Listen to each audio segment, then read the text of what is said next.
어떤 목사님들은 일본 목사님들이 기도를 들으면서 시험 드는 분들이 있어요. 왜냐하면 일본 분들은 이렇게 600만, 700만이나 되는 그 신들을 일본말로 가미사마라고 불러요.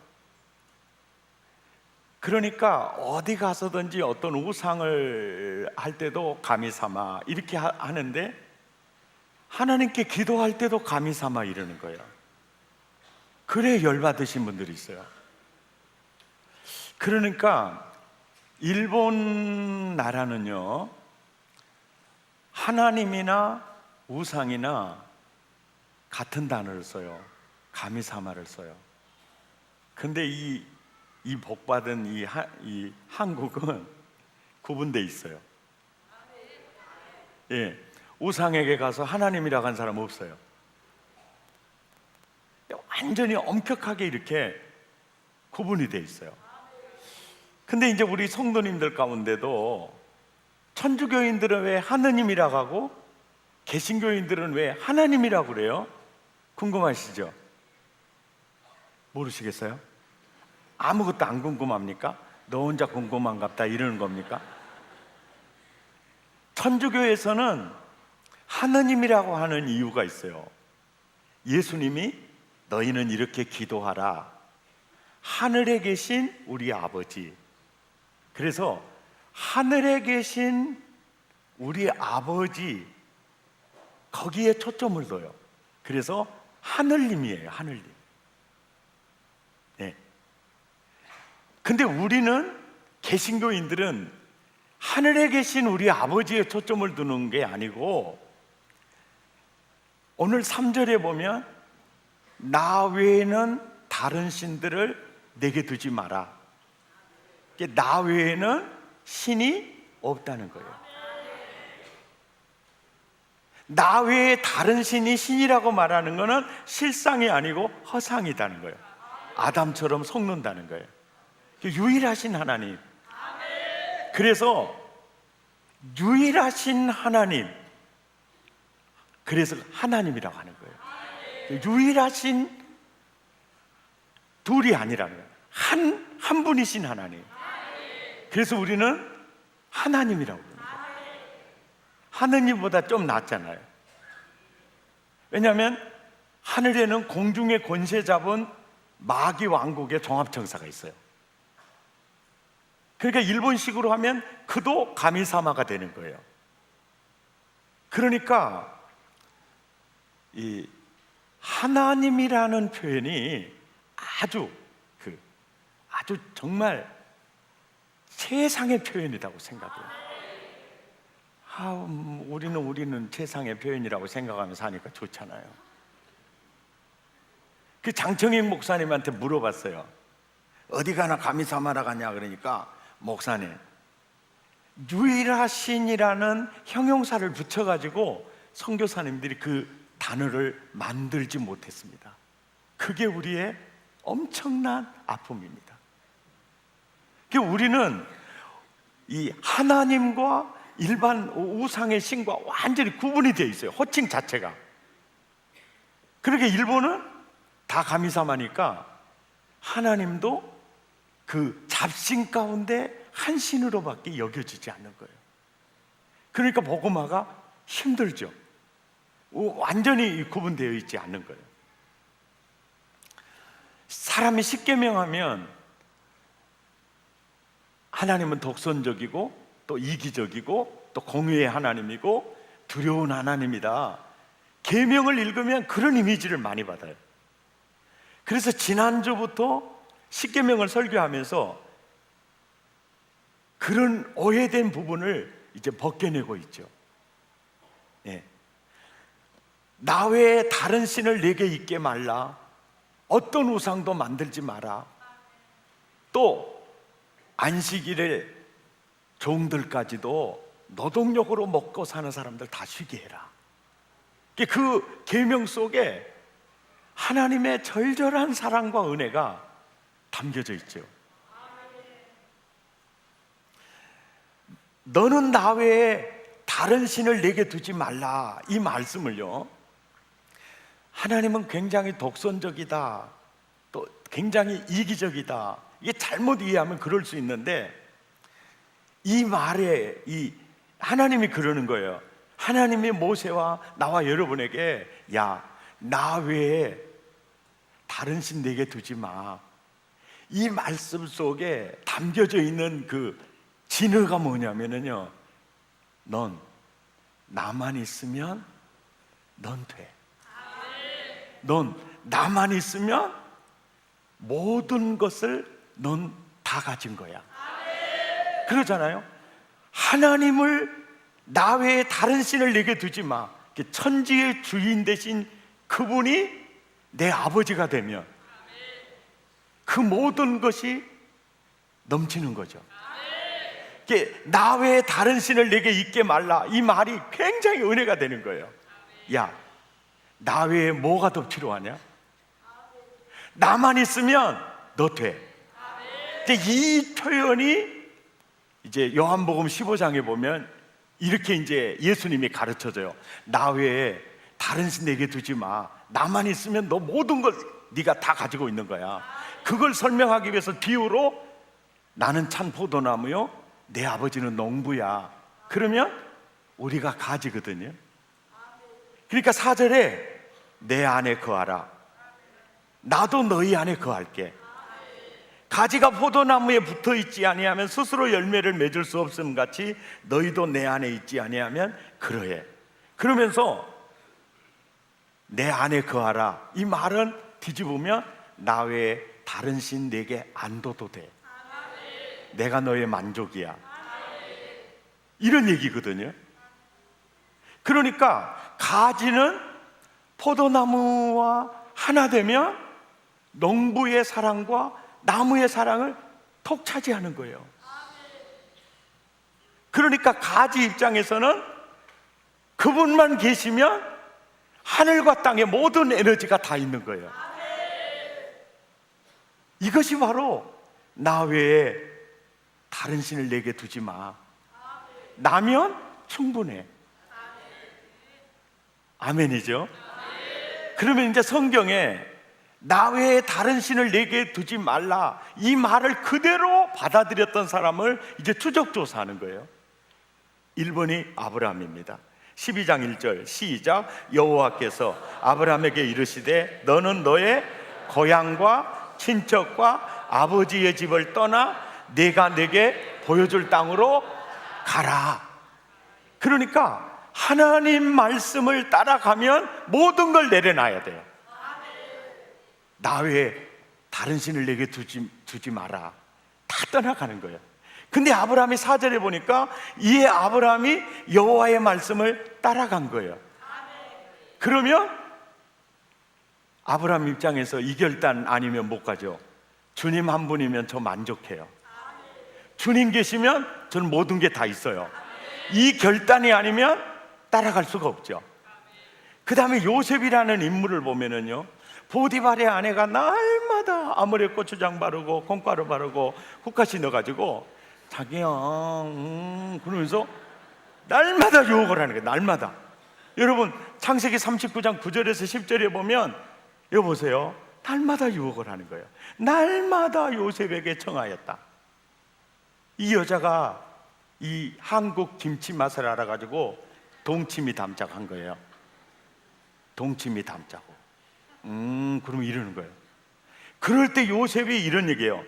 내가 어찌 이 큰 악을 행하여 하나님께 죄를 지으리까. 이 죄 속에 빠지면 내 하나님이 얼마나 괴로워하실까. 그래서 요셉의 생각에는 이 죄를 지으면 하나님에게서 떨어지는 줄로 생각을 하는 거예요.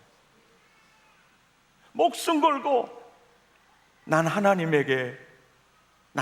포기할 수 없어. 그래서 나는 이 유혹을 이겨야 돼. 이게 요셉이에요. 그 다음에 다니엘이에요. 너무너무 맛있는 집에 이제 전쟁 포로로 잡혀와서 공부할 길이 열렸는데 얼마나 배가 고프겠어요. 그럴 때 있는 대로 다 먹고 싶을 때인데 다니엘서 1장 8절 9절에 보면 뜻을 정해요. 왕의 음식과 그가 마시는 포도주로 나를 더럽히지 아니하리라. 누구 때문이죠? 난 하나님 포기할 수 없어.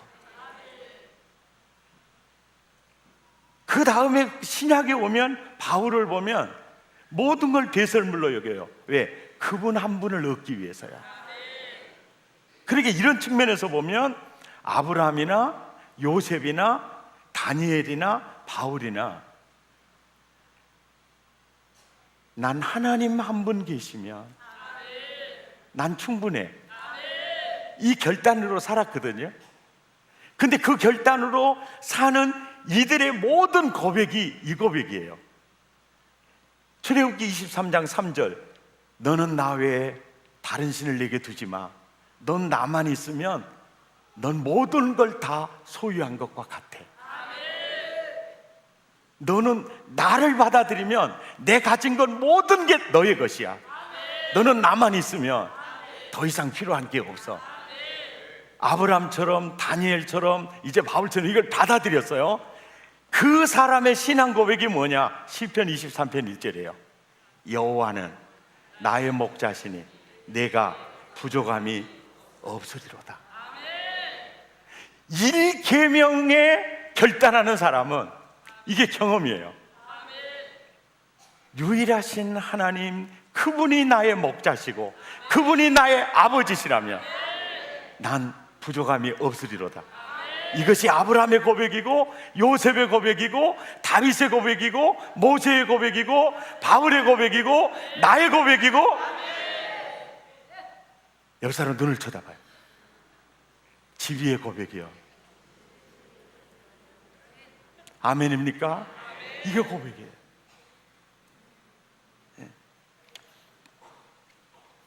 아멘이죠. 그러니까 나 외에 다른 신을 내게 두지 마. 야, 나면 너 충분해. 하나님이면 너 충분해. 예수님이면 너 충분해. 더 이상 바랄 게 없어. 내가 너의 목자면 돼. 내가 너의 아버지면 내 나라가 너의 것이야. 이것이 나 외에 다른 신을 내게 있게 하지 마.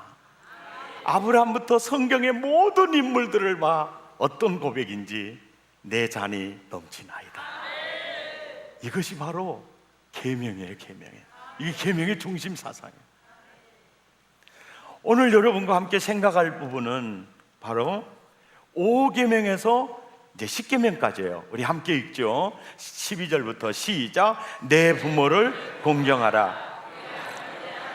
여호와가 내게 준 내 땅에서 내 생명이 길리라.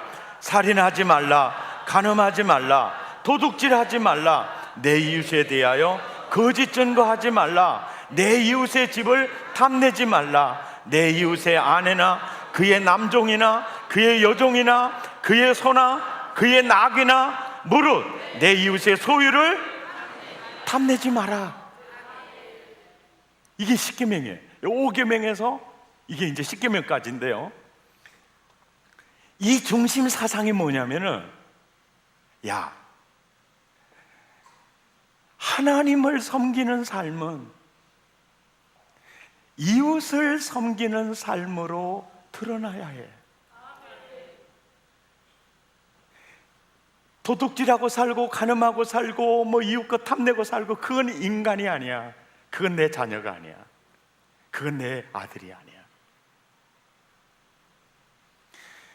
그러니까 아브라함을 보고 요셉을 보고 정말 이걸 보면 하나님을 마음을 다해서 성품을 다해서 하나님을 사랑하는 사람은 내 이웃을 내 몸처럼 사랑하는 것으로 드러나게 돼 있어요. 그래서 이 10계명은 바로 하나님을 섬기는 삶은 이웃을 섬기는 삶으로 드러난다. 신명기 설명, 마태복음 설명이 그 얘기를 하는 거예요. 야, 그래서 요한일서에 가면 이런 얘기를 단도직입적으로 해요. 보이는 사람을 사랑하지 못한 네가 보이지 않는 하나님을 사랑한다는 것은 그건 아니야. 이것이 바로 계명 정신이에요. 예. 우리들 예수를 믿을 때 원리에 따라서 제대로 믿어야 돼요. 네, 제대로 믿어야 돼요. 그러면서 우리가 이제 십계명을 20장에 말씀을 하시고 21장에는 이제 구체적으로 이웃을 사랑하고 섬기는 삶을 어떻게 살아야 할 것인가를 설명해 주는 것을 율례라고 그래요. 율례. 근데 그 율례 중에서 제일로 오해를 불러일으키고 지금까지 적용되고 있는 구절이 있어요. 그 구절이 뭐냐면은 출애굽기 21장 24절에서 27절까지예요. 함께 읽죠. 시작. 눈은 눈으로, 이는 이로, 손은 손으로, 발은 발로, 상하게 한 것은 상함으로, 때린 것은 때림으로 갚을지니라. 그래서 이 말씀대로 살아야 돼. 그리고 이스라엘은 눈은 눈으로, 그러니까 가자지고 막 이렇게 전우의 시체를 넘고 넘는 거예요. 너희가 이렇게 포탄을 터뜨렸느냐? 응징을 하는 거예요. 뭘 붙잡고? 이 말씀 붙잡고. 이게 굉장히 오해를 하는 거예요. 그러니까 야, 세상에 하나님, 눈은 눈으로, 이는 이로 막 이렇게 얘기하니까 야, 진짜 하나님, 보복의 하나님. 그러니까 원수를 사랑하라는 신약의 말씀하고 이거하고 또 뭐가 달라? 헷갈리는 거예요.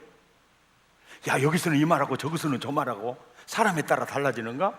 이게 헷갈리는 거예요. 그래서 신학이 필요한 거예요. 성경을 보는 눈이 그래 중요한 겁니다. 근데 이 본문을 자세히 봐보세요.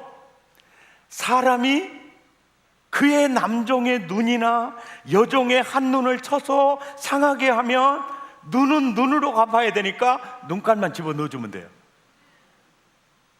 그러니까 한 눈을 뽑았으면 자기 눈 한 눈을 갖다 넣어주면 돼요. 왜? 눈은 눈으로, 이는 이니까.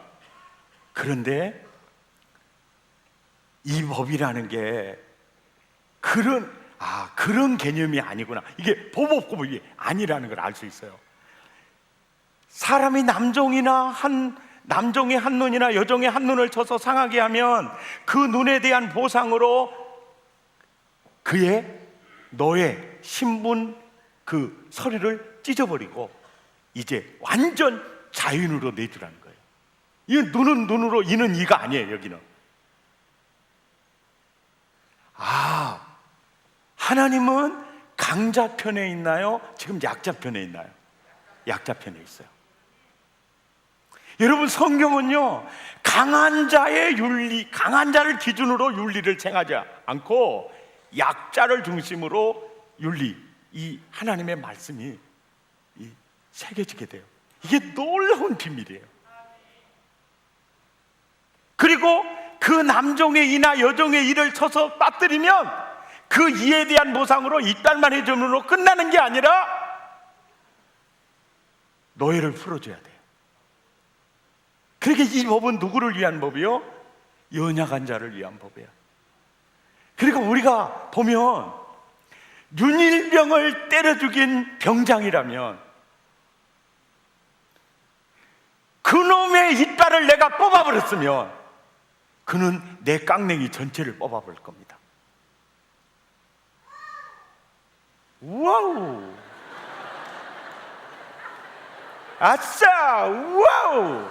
이렇게 되는 거예요. 그러니까 강한 자의 커터를 건드렸다. 그러면 대금박 트럭을 다 뽑아버려요. 넌 누구라고, 이 자식! 그러지 마라. 커터를 뽑았으면 커터만 뽑아야 된다. 이게 약자를 위한 가이드라인이에요. 더 이상 안 된다. 조창희 목사님이 내 아구통을 돌려가지고 깡냉이 하나가 빠져버렸어요. 그러면 아구통을 크게 돌려가지고 깡냉이 서너 개 뽑으면 안 된다. 아무리 부목사라도 이는 이로 그 가이드라인을 넘어서는 안 된다. 이런 말씀이고, 또 하나, 연약한 사람이요, 정말 연약한 사람이 걸어가다가 정말 악한 사람을 만나가지고 다리를 부러뜨렸어요. 연약한 사람 힘이 하나도 없어요. 고소할 힘도 없어요. 왜 이래요? 당신 칠 힘이 하나도 없어요. 그러면 병원에 가서 입원시켜주고 다 치료해줘야 맞잖아요. 아따 재수없게 왜 거기서 서가지고 자빠져가지고 그러지. 그러면서 10,000원짜리 하나 내주고 가서 치료받아. 이것 가지고요 말하다가 더 두드러 맞게 생겼어요. 예 알았어요. 그렇게 하지 마라. 연약한 자라도 돈 몇 푼 주고 끝내면 안 된다. 이게 눈은 눈으로 이는 이로, 이 말씀이에요. 이해가 됩니까? 아니 목사님 뭘 근거로 해요? 이 문장의 흐름을 보세요. 연약한 자는 더해줘야 돼. 오른 눈을 상하게 했으면 너에 풀어줘라. 이걸 보면서 여러분 우리는 흔히 그렇게 생각할 수 있어요. 하나님, 난 너무 가난해요. 나는 너무 힘이 없어요. 그래서 나는 하나님께 헌금도 많이 못해요. 그러면 하나님이 나에 대해서 완전히 무관심인 줄 알아요. 근데 하나님은 그 사람에게 깊은 관심이 있는 거예요. 이게 율례 속에 담겨져 있는 정말 사려 깊은 하나님의 사랑과 은혜라는 거죠. 좋으신 하나님, 아멘입니까? 좋으신 하나님,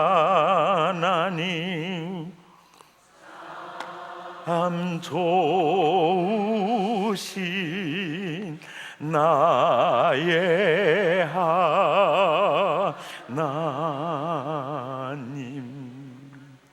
출애굽기 22장 21절에서 24절 시작. 너는 이방 나그네를 압제하지 말며 그들을 학대하지 말라. 너희도 애굽 땅에서 나그네였음이라. 너는 과부나 고아를 해롭게 하지 말라. 내가 만일 그들을 해롭게 함으로 그들이 내게 부르짖으면 내가 반드시 그 부르짖음을 들으리라. 나의 노가 맹렬함으로 내가 칼로 너희를 죽이리니 너희의 아내는 과부가 되고 너희의 자녀는 고아가 되리라. 와, 무시무시한 형벌이잖아요. 네가 고아와 가부를 후리거나 멸시하거나 상처 주면 네 아내는 과부가 될 것이고 네 자녀는 고아가 되리니 그들이 부르짖으면 나는 그들에게 응답할 거다. 주님의 초점이 누구에게 있죠? 나그네 고아와 가부에 있어요. 이때는요 지금으로부터 3,500년 전의 율례예요. 500년 전만 해도요 한국 문화, 남편이 아내를 버렸어요. 버림받은 아내가요 갈 곳이 없으니까 처마 밑에 호들호들 떨고 있어요. 그런데 어떤 사람이 지나가다가 어이 이리 와 그러면 날래게 뛰어가요. 그러면 그 집에 첩이 됩니다. 이것이 이조시대의 문화예요. 500년 전 한국도 그랬는데 3,500년 전에 시내산에서 계명을 받을 당시에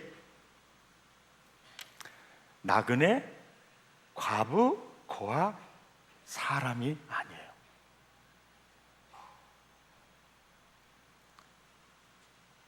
이해가 되시죠? 그들 무시하지 마라. 그들 마음 아프게 하지 마라. 나는 그들이 부르짖을 때 난 응답할 거다. 자, 주님의 관심이 얼마나 연약한 자들에게 있는가. 예. 우리는 교회 오면 옷 잘 입고 오고 대단하고 뭐 지위 높은 사람이고, 역시 여러분 혹시 국회의원이 오거나 도지사가 오거나 누가 와도 앉아있는데 나와 여기 국회의원 함께 절대 그렇게 자리 안내하지 마십시오.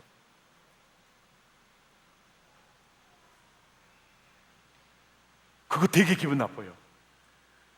그런데 늦게 와가지고 아이고 선생님 좀 안으로 들어갑시다 그러면 인상 쓰지 말고 빨리 안으로 들어가요. 아 이거 진즉 들어가야 되는데 미안하구만요, 어서 오십시오 이래야지.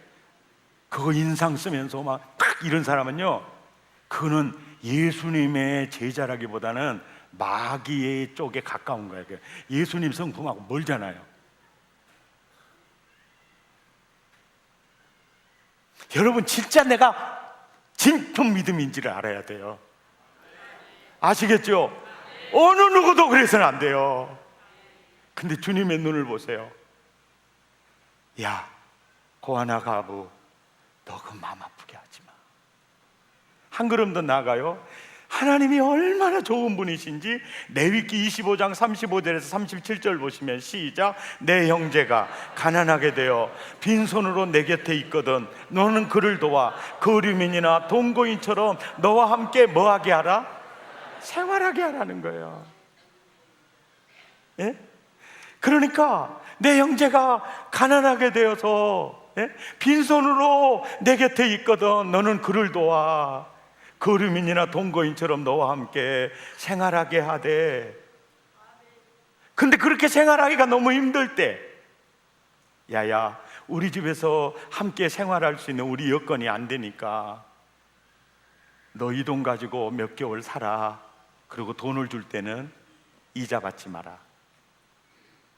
그래서 이 말씀 때문에 중세 기독교 문화가 유럽을 잡고 있을 때는요, 이자 받는 직업이 가장 천한 직업이었어요. 그래서 그 가장 천한 직업은 누가 주로 했느냐? 유대인들이 했어요. 그래갖고 부자 되었다가나요? 이 말씀 때문에 그런 거예요. 그런데 지금은 그러면 은행에 다녀도 죄가 되는가? 신창기 집사님 이거 시험 들게 생겼네. 이게 그런 게 아니에요. 지금은요 금융업을 통해서 대출도 받고 누구한테 아순소리 하지 않고 그런 편리한 세상이 됐어요. 이런 문화가 됐는데 이 말씀은 이자 자체에 초점이 있는 게 아니라 가난한 사람이, 그래서 고대에 있어서 가난한 자들이 가장 두려워하는 것이 뭐냐면 이자예요. 그래서 그 이자 때문에 가난해서 헤어나오지를 못해요. 그래서 결국은 아빠는 노예로 김씨 집으로 가고, 엄마는 박씨 집으로 노예로 가고, 아들은 최씨 집으로 가고, 가정이 붕괴돼요. 그걸 방지하는 거예요. 그 하나님이 천국을 느낄 수 있도록 형성한 그 가정이 무너지는 걸 방지하는 거예요. 그러니까 이 계명과 이 율례 안에 하나님의 얼마나 큰 사랑과 큰 은혜가 담겨져 있는지 정말 저는요 감격했어요. 여러분 승리하시기를 축복합니다. 그러면서 출애굽기 21장 2절에서 3절에는요 안식년 7년이 돌아오면 노예로 김씨를 잡았거나 박씨를 잡았거든 풀어줘라, 가정으로 돌려보내라. 그래서 무너진 가정을, 부서진 가정을 다시 세우는 거예요. 그리고 레위기 25장 10절이 되면 77은 49, 일곱 안식년이 지난 50년이 되거든 원래 여호수아를 통해서 분배한 그 토지를 다시 이렇게 회복시켜 주는 거예요. 이런 말씀을 깊이 묵상해 보면 하나님의 율법 속에서 하나님의 섬세한 면을 볼 수가 있어요. 그리고 절절한 사랑과 은혜를 볼 수 있습니다. 그리고 하나님은 영혼에만 치우치지 않고 육체의 행복, 즉 가난을 청산하는 제도가 정착되는 공동체가 되기를 원하셨어요. 빈부의 양극화를 막는 거예요. 그리고 신분의 귀천을 막는 겁니다. 7년만 되면 평상으로 돌아가요. 당시의 신분은요 주인과 종이요 두 계층밖에 없어요. 다 주인으로 돌려주는 거예요. 그리고 부의 편중을 막아요. 빈부의 양극화를 막아요. 50년만 되면 다시 이런 공동체예요. 이 말씀을 묵상하고 연구해 보면 계명책 속에 담긴 하나님의 절절한 사랑이에요. 그 측량할 수 없는 은혜, 그리고 그분의 계명과 율례는 모두 연약한 자에 굉장히 초점이 맞춰져 있어요. 너는 강자는 이렇게 섬겨라, 너는 고위 관리는 이렇게, 이건 별로 많지 않아요. 너 주인을 이렇게 섬겨야 돼, 이 원리는 많지 않아요. 그런데 나그네, 고아, 과부, 남종과 여종, 아주 탁탁 집어주는 거예요. 하나님, 나는 돈도 없어요. 그래서 헌금도 많이 못해요. 나는 사회적인 지위도 별로 없어요. 그런데 주님의 눈은 그들에게 향해 있어요. 예수님이 오셔서도 주님이 그들을 찾아가세요. 너무 멋진 거예요. 나와 여러분에게도 이런 은혜가 있기를 축복합니다. 여러분, 자칫 기독교를 잘못 이해하게 되면 육체는 굉장히 경시하고 영을 아주 중요시하는 것으로 받아들일 수도 있고요, 또 가난 실천을 미덕으로 추구하는 것을 아름답게, 그 이제 중세 수도원에서 그 길을 갔어요. 가난이 아름다움이 됐어요. 근데 주님은요, 가난 실천이 아니라 가난을 청산시키는, 이걸 말씀하시는 거예요. 육체의 삶을 불행하게 하는 빈곤 역시 퇴치 대상이다. 가난한 자들을 섬기는 것도 중요하지만 하나님은 가난한 자가 아예 생기지 않도록 제도화하셨어요. 7년이 되면 자유를 줘라, 50년이 되면 재분배해라. 오늘 이 설교를 듣는 대학생들, 젊은이들의 꿈을 꾸십시오. 하나님, 주님이 원하는 이 법 내가 국회에 가서 하고 싶습니다. 성장과 분배에 정말 기가 막힌 균형을 하는 로드맵을 제가 만들어내겠습니다. 아우, 난 너무 때를 늦췄어요. 걱정하지 마세요. 내 아들 국회로 보내겠습니다. 이럴 때 아멘을 해야 되는데 참 실수하고 앉아 계시네요. 아멘입니까? 저는 꿈대로 된 줄 믿습니다. 저는 믿음대로 된 줄 믿어요. 네. 말씀을 마치겠습니다. 여러분, 신분과 지위와 빈부의 격차가 없는 사회, 이게 율례가 지향하는 사회였어요. 일주일의 하루는 노동자와 가축에게도 쉼을 주는 그런 나라. 7년마다 종을 풀어주고 50년마다 재산을 원천 재분배하는 나라. 나그네와 고아 그리고 과부를 위해 11조를 바치는 나라. 이런 나라가 거룩한 나라이며, 이런 문화가 거룩한 문화이며, 하나님은 이런 나라를 만들기를 원하십니다. 이게 바로 계명이고 이게 율례예요. 저는 설교를 준비하면서 정말 좋으신 하나님, 그래서 우리는 그분을 바라볼수록 행복해져요. 네. 주님, 난 주님만 있으면 돼요. 이게 느껴져요. 이 마음으로 말씀하시는 모든 말씀을 따르는 게 너무너무 기뻐져요. 그리고 나를 향한 하나님의 은혜가 기대가 돼요. 그리고 이런 좋으신 하나님을 모시고 살며 그 하나님과 늘 사귀는 거예요. 그 주님을 바라볼수록 행복해져요.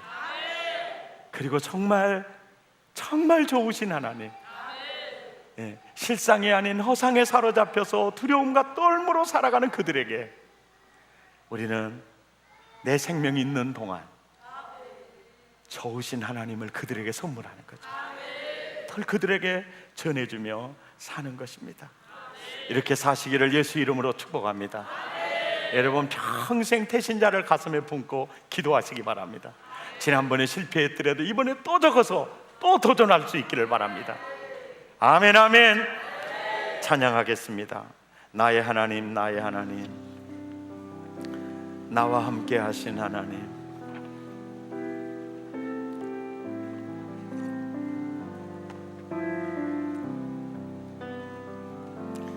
나의 하나님, 나의 하나님, 나와 함께 하신 하나님, 주님 뜻대로 살기 원하여 이처럼 간구합니다. 아버지, 아버지, 아버지, 죄인 부르신 아버지, 감사합니다, 감사합니다. 늘 찬송하게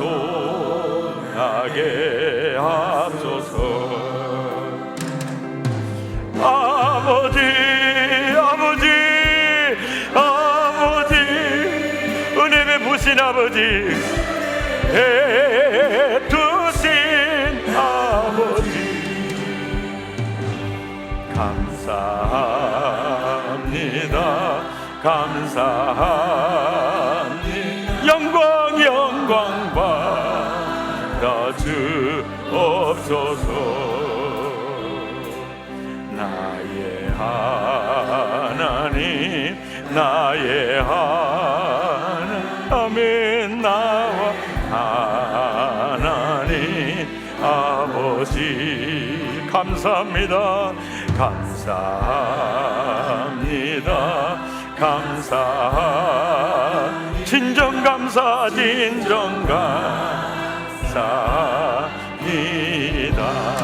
아버지, 아버지, 아버지, 아버지, 나를 구하신 아버지, 구하신 아버지, 감사합니다, 감사합니다. 이 몸 바쳐 살렵니다. 아버지, 아버지, 아버지, 아버지, 축복해 아버지, 아멘. 감사합니다, 감사합니다. 사명 감당해 하소서. 우리 함께 기도하길 원합니다.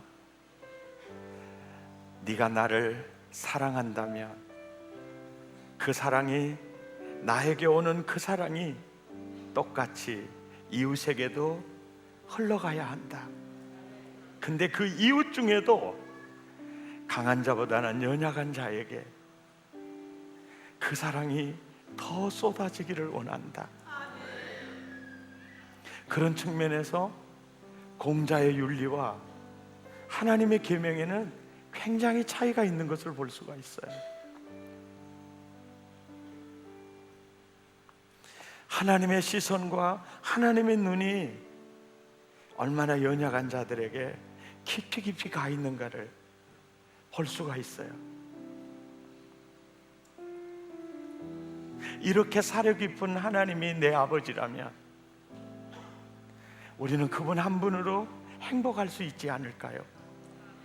우리는 그분을, 그 좋으신 하나님을 바라보면 바라볼수록 살만 나지 않을까요? 우리는 그 사려 깊으신 하나님이, 그 하나님에게 내 인생을 맡길 수 있지 않을까요? 주여, 약한 자를 사랑하시는 내 아버지께 내 인생을 올려놓습니다.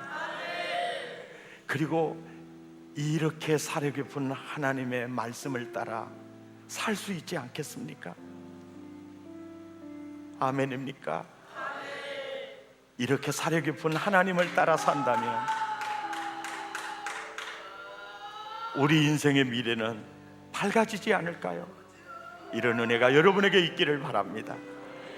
여러분, 하나님께 왔습니다. 그냥 왔다가 가지 마시고 그 하나님 아버지를 붙드시기를 바랍니다. 그리고 그분에게 도움을 구하시기 바랍니다. 여러분을 만져주실 것입니다.